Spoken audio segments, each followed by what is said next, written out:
जिसके मन का भाव सच्चा, उसका हर काम अच्छा। तो आइए इसी से रिलेटेड हम आज एक स्टोरी सुनेंगे। क्या होता है कि एक बार एक जयपुर में रिटायर्ड ऑफिसर होते हैं। वो जो रिटायर्ड ऑफिसर होते हैं वो सोचते हैं कि मैं अपना जिंदगी का कुछ समय सुकून के साथ एक अच्छा सा बना हुआ सुंदर सा घर लेकर मैं और मेरी पत्नी उसमें अपना समय व्यतीत करें। तो वो जो ऑफिसर होते हैं जयपुर में एक 400 गज का घर बना हुआ खरीदते हैं, और घर ऐसा होता है कि उसके आंगन में पीछे जो है आम का पेड़ लगा होता है। आम का पेड़ जो लगा होता है, आम जो तो इसकी पत्नी को बहुत पसंद होते हैं, उसका फेवरेट फ्रूट होता है आम। तो वो रिटायर्ड ऑफिसर जो है वो घर खरीद लेते हैं, वो मियाँ बीवी वहां रहने लग जाते हैं। तो कुछ ही समय बाद वो सोचते हैं कि हम क्यों ना यहाँ कुछ फंक्शन करें, अपने दोस्तों रिश्तेदारों को भी अपने घर बुलाएं। तो एक फंक्शन करते हैं, वहाँ उनके दोस्त भी आते हैं, रिश्तेदार भी आते हैं। तो वो दोस्त जो है जाते हैं, उनसे बातचीत करते, कहते हैं कि क्यों, क्या आपने अपने घर में किसी वास्तु शास्त्री को बुलाया है? तो वो आदमी कहते कि नहीं, मैंने तो किसी को नहीं बुलाया अभी तक। तो कहते कि आप एक बार किसी वास्तु शास्त्र को बुलाकर अपने घर को दिखा ले कि कहीं इसमें कोई वास्तु दोष तो नहीं, अपने नया घर खरीदा है। तो कहते मुझे इसमें तो कोई विश्वास नहीं। तो कहते नहीं, आप एक बार हमारे लिए अपने मन का वहम तो हमें निकालना ही होता है। जैसे लोग जितने लोगों से मिलते हैं उतनी हमें बातें नई नई सुनने को मिलती हैं। तो वो कहते कि चलो ठीक है कि मैं किसी अच्छे से वास्तु शास्त्री को बुलाकर अपने घर में दिखाऊंगा कि कोई वास्तु दोष तो नहीं है। तो क्या करते हैं कि वो दिल्ली से एक वास्तु शास्त्र जो एक्सपीरियंस्ड होता है, 30 इयर्स उसके एक्सपीरियंस होता है, तो उसको अपने घर पर कहते हैं कि आप हमारे यहाँ आए। तो दिल्ली से जैसे ही जयपुर एयरपोर्ट पर उतरते हैं तो उन्हें रिसीव करने के लिए ऑब्वियसली वहां जाते हैं कि उन्हें मैं घर ले आऊँ। तो जैसे वो कार में बैठते हैं, कार में बैठने के बाद वो रास्ते में रुकते भी हैं, उन्हें अच्छा सा राजस्थानी स्वादिष्ट लंच भी करवाते हैं। और लंच करने के बाद जैसे ही वो कार में फिर घर के लिए रवाना होते हैं, तो रास्ते में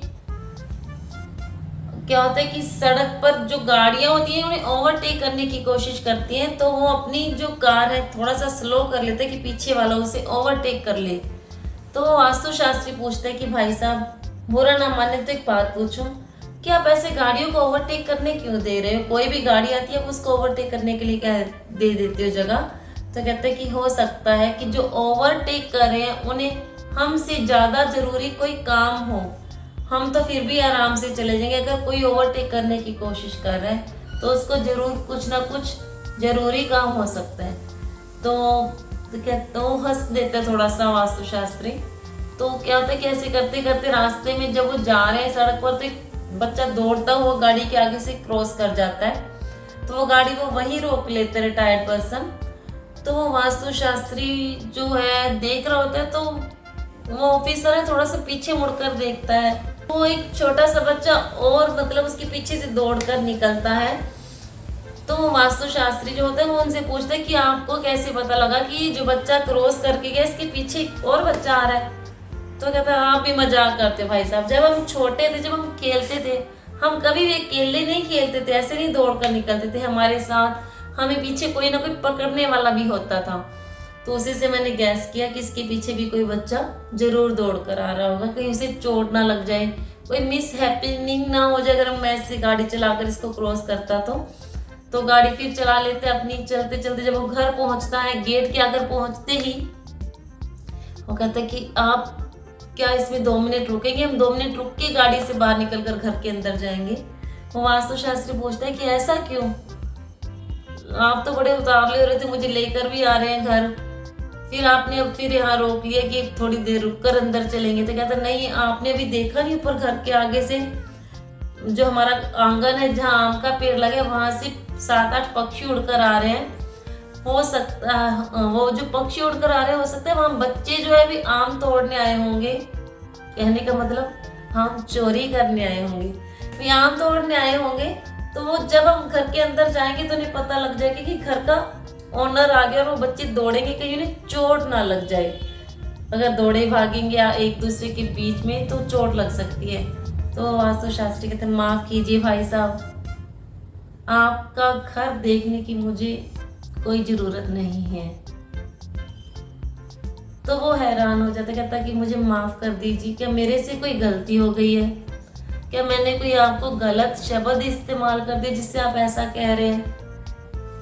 वास्तु शास्त्री कहता है कि नहीं, आपको तो किसी वास्तु शास्त्री की जरूरत ही नहीं है।